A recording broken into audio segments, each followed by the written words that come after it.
Gaachanni sabaa waboon zoonii giddugalaa zoonii lixaa fi zooniilee biroo dabalatee tarkaanfii ilaalessaa humna diinaa irratti fudhateen injifannoo guddaa galmeessuu beeksise. Murni mootummaa naftanyaa bilchiginnaa barsiisaa yuunivarsiitii Finfinnee ajjeesuun mana isaa keessatti fannisuu himan.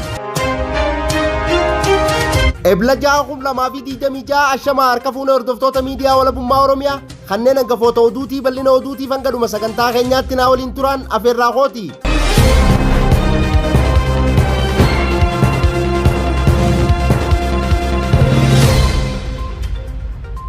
Gaachanni sabaa waboon zoonii giddugalaa zoonii lixaa fi zooniilee biroo dabalatee tarkaanfii ilaalessaa humna diinaa irratti fudhateen injifannoo guddaa galmeessuu beeksise. Bal'ina oduutiif jaalmagarsaa waan qindeeffate qaba. Gaachanni uummata Oromoo waboon zoonii lixaa godina Horroo Guduruu Wallaggaa aanaa Jaardagaa Jaartee bulchiinsa magaalaa Haroo Lagoo keessatti har'a barii Eebila 6 bara 2026 waraana mootummaa naftanyaa bilchiginnaa magaalicha keessa jirtu irratti tarkaanfii fudhateen injifannoo galmeessuu beeksise. Haleellaa waboon humna diinaa irratti raawwate kanaan humnoonni diinaa achi buufatanii jiran tarkaanfii waboon irratti fudhachuun bakkicharraa buqqiseera.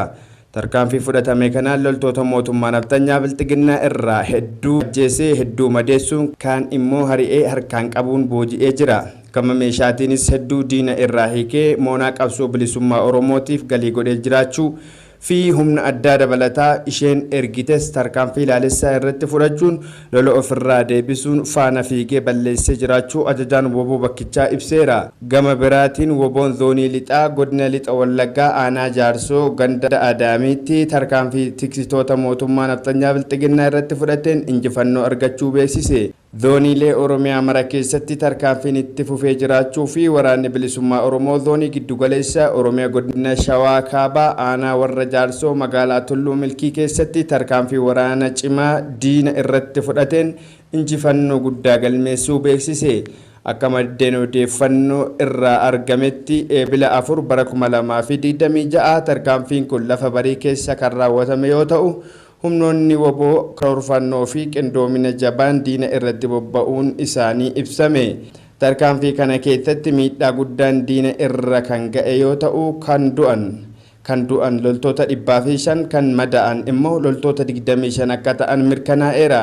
Dabalataan namoonni 9 fayyaa isaaniitti qabamuun mirgi booji'amaa eegamee fi harka woboo jiraachuu qondaalonni zoonichaa himaniiru.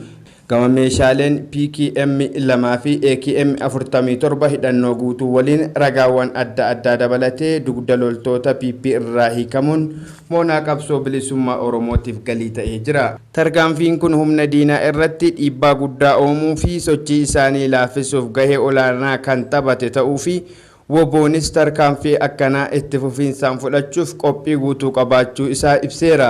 Haaluma kanaan woboon zoonii lixaa bakakkaa birgeediin baha Wallaggaa aanaa Haroo Limmuu magaalaa Haroo keessatti kaleessa Eebila 5 bara 2026 tarkaanfii loltoota mootummaa naftanyaa bilchiginnaa irratti fudhateen hanga ga'u itti agarsiisuun hari'ee bakkicha gadi dhiisiseera.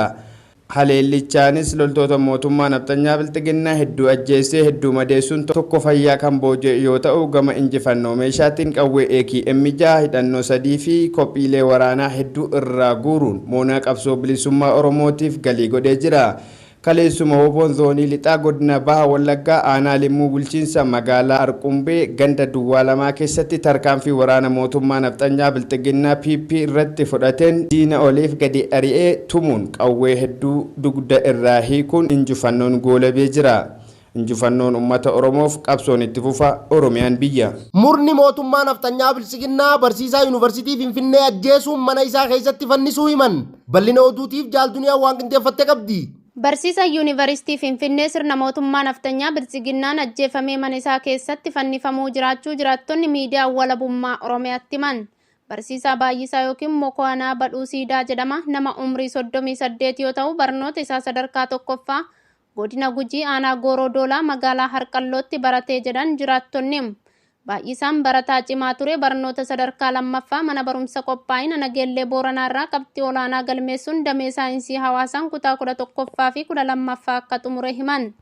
Yuunivarsiitii Diillatti deemee barnoota naazar baayoloojii baratee qabxii olaanaa fiduun goolabee digirii lammaffaa ammoo yuunivarsiitii Finfinneetti fudhatee yuunivarsiitii Bulee Horaa fi yuunivarsiitii Salaaleetti barsiisee akka turetu himama.